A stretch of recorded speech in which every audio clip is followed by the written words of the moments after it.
Welcome to AFAX, number one stop to entertainment and trending news. Azimio leader Raila Odinga has said they are not recognizing President William Ruto as a valid elected president. Addressing his supporters at the Kamukunji grounds, Raila affirmed his stance strongly, saying the presidential results were rigged. The former prime minister, in a hard-hitting statement, called on Kenyans to reject the promises made by the government, saying it is resorting to despondency. He also did put out that a forensic audit of the IEBC results must be undertaken and that it was unnegotiable. I want us to listen to part of his speech. Wafula Chebukati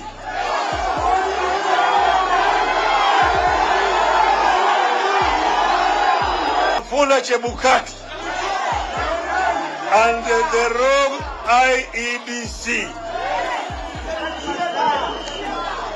In August 2022, Kenyans from all walks of life went to the polls to cast their ballot for president, MP, senator, governor, women rep, and members of the county assembly. I commend all Kenyans who carried out their sacred and patriotic duty and cast their ballot peacefully.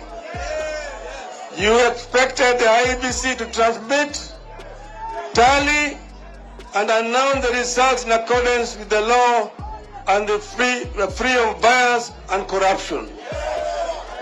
But the IEBC, under the then chairman Wafula Chebukati, two commissioners, Abdi Gulie and Boya Molu, and the Chief Executive Officer, Marjan Hussein Marjan, formed a cartel within the IEBC to the exclusion of the four new commissioners, disregarded the votes you cast and cooked their own results. Fellow Kenyans, the presidential results announced unilaterally by Mr. Chebukati on August 15th were entirely made up by him and had nothing to do with the votes you cast.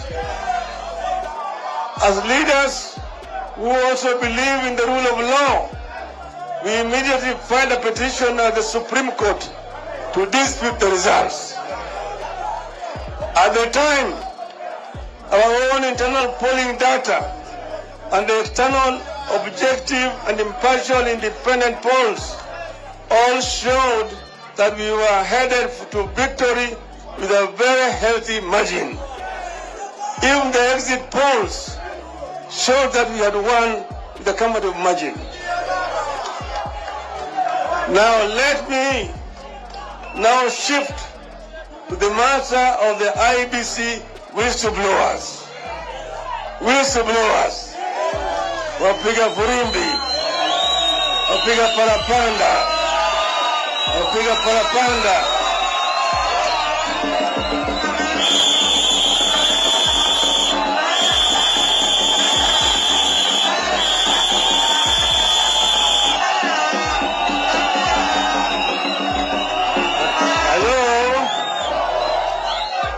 Since August 15th, we have conducted our own investigations of the IEBC and the election results.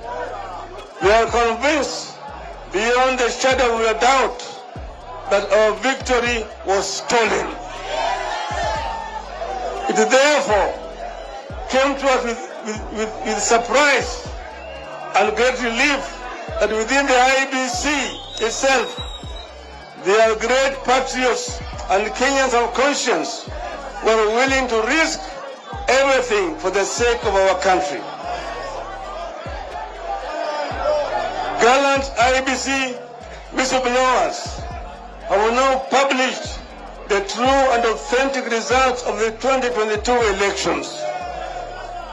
Those who have gone over the data and the forms posted on the whistleblowers' website have confirmed the authenticity of the data. The election wasn't even close. According to the IBC whistleblower data, we won handily with over 2 million votes. Allow me to make a few observations about the data. Niendelee.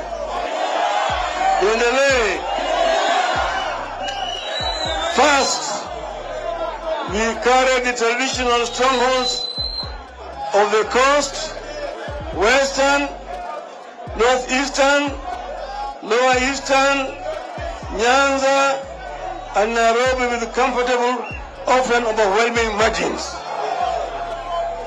But it was our performance in the Mount Kenya region where we broke all records. The people of the mountain voted for us as they have never done before. I want to take the opportunity to thank the inhabitants of the mountain for giving us an insurmountable margin in the election. According to the IBC whistleblowers and our own internal figures, our opponents beat us only in parts of the Rift Valley. Everywhere else across this diverse and great land, we beat them thoroughly. Hello? We know what happened next at the Supreme Court. A compromise court failed to either declare the true victors and run the elections or order rerun because of the glaring violations of the law and the Constitution by the IEBC. The Supreme Court itself was captured by the cartels that had also captured the IEBC.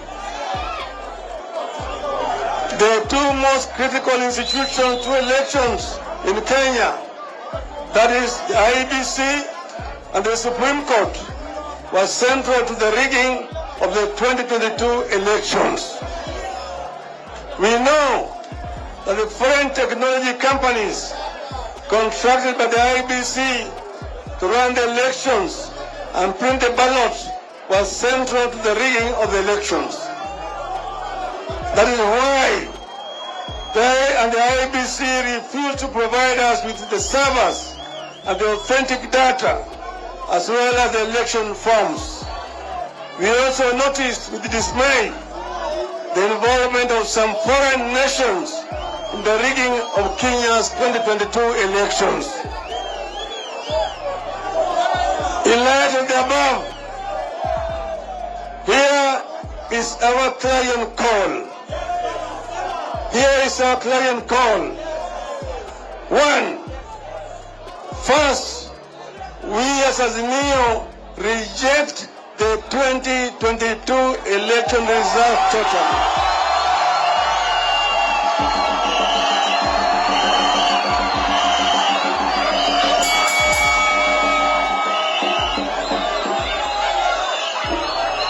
We cannot and will not recognize the Kenya Kwanza regime, and we consider the Kenya Kwanza government illegitimate.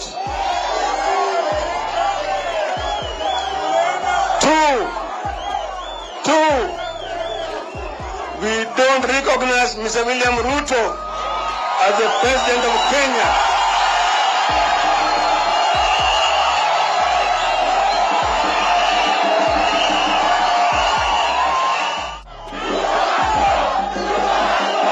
We don't recognize him, and we equally don't recognize any officials in office with him. Three, we demand that the entire infrastructure and the records of the 2022 elections at the IBC be made public and be audited by an impartial body. Kenya leader Martha Karua urged their supporters across the country to remain hopeful. Karua said despite being robbed of their victory, they would not let go of their dream. Other leaders who are accompanying Raila at the rally included Kalonzo Musyoka, Eugene Wamalwa, George Wajakoya, Jeremiah Kioni, and Wycliffe Oparanya, among several other elected leaders. Now on Sunday, President William Ruto and his associates made the accusations that Raila Odinga planned the gathering in Kamukunji with the intention of blackmailing the government into making a deal with him. During a protest by the opposition about how the IEBC had manipulated evidence, President Ruto said he would not give in to his demands. The president did say, "I will not let a few individuals subject Kenyans to demonstrations so that we refuse to serve the citizens and work for them. I will not allow that to happen. You will never again be able to keep this nation as your captive. It will not happen on my watch. I will not listen to one individual at the price of millions of Kenyans. So go ahead with your protests." Raila Odinga also did mention that as much as he has not accepted the validity of William Ruto's presidency, he also did put out that Sitaki handshake. And so all this is not happening because he wants to be part of a nusu mkate government. And from President William Ruto's stand, the handshake is also not on offer. You're up to date. Thanks so much for watching. Please subscribe if you haven't. Also turn on your post notification so you're notified once we have any new uploads. I'll see you on the next one. Bye-bye.